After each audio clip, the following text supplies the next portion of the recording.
What are your thoughts on tokenization and the ability to do this, to trade equities 24/7 and have this new mechanism for it? Yeah, well, certainly we've gone through numerous technological changes over the history of the stock markets. Remember, we were in paper, then we went to uncertificated securities, and then we went to what we have roughly today, book entries on various financial institutions. Now, tokenization is possibly another step forward in how we do the markets.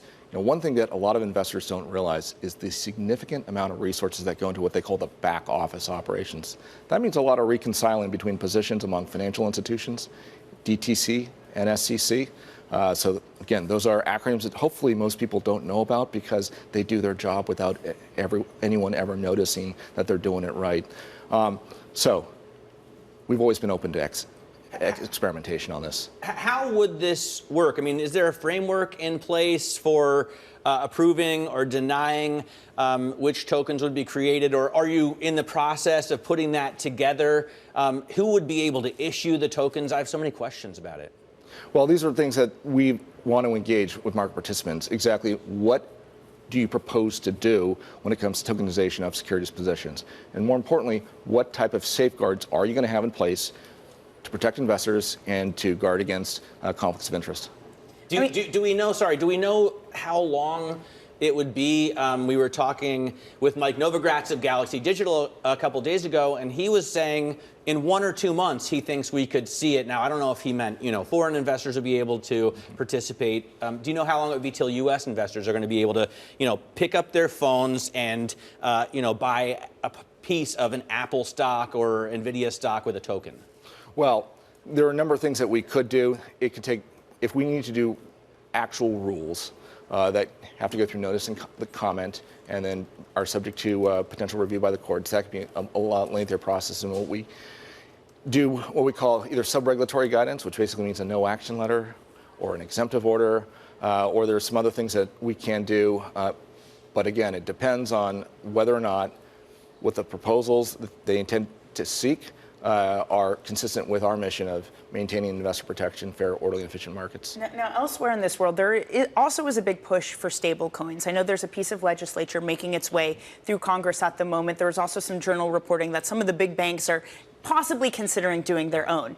Part of the thing that the big banks have been worried about is stablecoins moving to other players, and other players that are less regulated. Is that a concern for you if this is where stablecoins emerge from, not from the banking industry, which again already has some onerous regulation? Yeah, well, it depends on whether that particular stablecoin even falls under SEC jurisdiction. We put out some guidance earlier this year which said a stablecoin that does not pay interest, does not yield dividends or otherwise have a profit, it's not a security because that is a fundamental part of what a security is. You have to anticipate making profits. Otherwise, a gift card could easily be a security. So stablecoins that don't have that profit motive, not part of the SEC jurisdiction. Now, there is, I think, some interesting ideas out there. Can you create essentially a tokenized money market fund that one might be able to exchange? We do have rules on that, but that would be something that we would say, all right, what sort of safeguards do we need on here? Is this reliable? Do we know that it's going to protect, or at least they're going to appropriately safeguard and custody the assets underlying the fund? So that's a little bit different, but the whole banks versus money market funds has been something that's going on for, at this point, I think almost 4 decades. By the way, I'm sure you read Matt Levine's Money Stuff, and he posits everything as a security, right? I mean, you can make everything a security if you want to go down that route. Well, I thought his theme was more everything's securities fraud. Yes, that's a good point. That too. Yeah. That's a good point. Everything's securities fraud. I got that wrong. Let me ask about the Trump coin ETF that right now is in registration. Is there any way that you would not approve that? Don't you have to? He's kind of like your boss's boss. Well, we don't approve based on who is the boss's boss. What we do look at is we apply the same rule book that we apply to any other type of security that's being registered for offering on us. We are what we call merit neutral. We are a disclosure agency. So as long as we are comfortable that the appropriate disclosures have been made, there is no real legal basis for us to hold up a registration statement. And meme coins, is that something you could see trading in ETFs? Well, that's a very interesting question. We have had a number of types of financial products that have other types of non-securities assets. We put out, again, some guidance earlier this year that meme coins and NFTs are not securities. But if you put it into a big package, like some sort of collective investment vehicle, and then you sell interest in that, then the interest in that vehicle very well may be a security.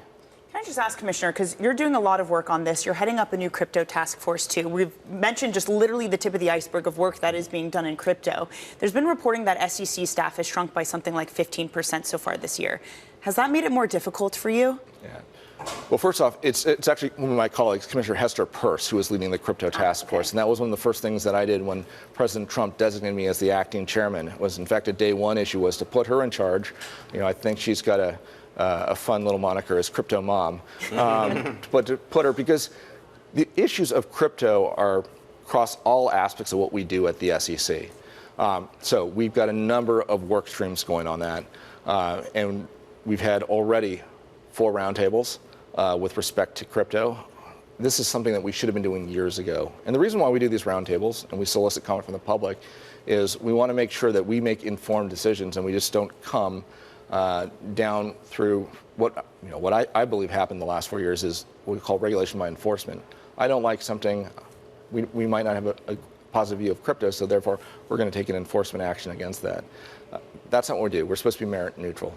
I want to ask about something other than crypto. We're so focused on that just because of the news flow lately. But really, private markets have been at the heart of the discussion we have on this segment, Wall Street Beat. And it looks increasingly like retail investors want to get involved. And certainly, firms want to sell retail investors these products. So what kind of guardrails do you think the SEC needs to put in place as private markets become more prolific? Yeah, well, our chairman, Paul Atkins, testified on the Hill earlier this year. He's very interested in getting more exposure of retail investors to private assets, but, and there was a very big caveat, he needs to make sure so that there needs to be the appropriate disclosures. There needs to be the other safeguards in terms of financial professionals who recommend these and how they satisfy their fiduciary duties and their duties of care before they recommend them. Now, when I look at private assets, my perspective is this. Before I joined the SEC for 2.5 years, I was a state regulator for California. When I look at the asset mix that underlies my retirement in the California Public Employees Retirement System, with small slices allocated to venture capital, private credit, private equity, and then I think of myself, if I go now onto the marketplace and say, can I find a diversified fund that would provide exposures not only to public equities and public bonds, but also small slices of these other types of assets? You can't find it.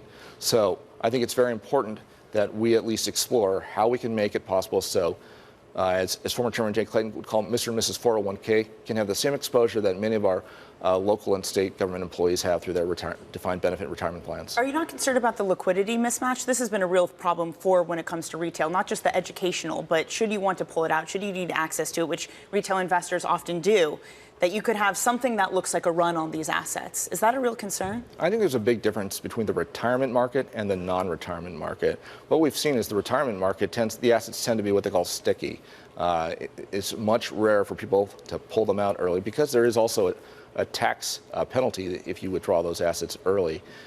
And many times, especially for younger workers, if they have a 30 or 40-year investment horizon, some of these less liquid assets are much more appropriate than, say, somebody who has amassed quite a bit over a lifetime of savings in their 401k and now they're 70 years old. Their investment horizon may be much shorter and less appropriate for these types of private assets.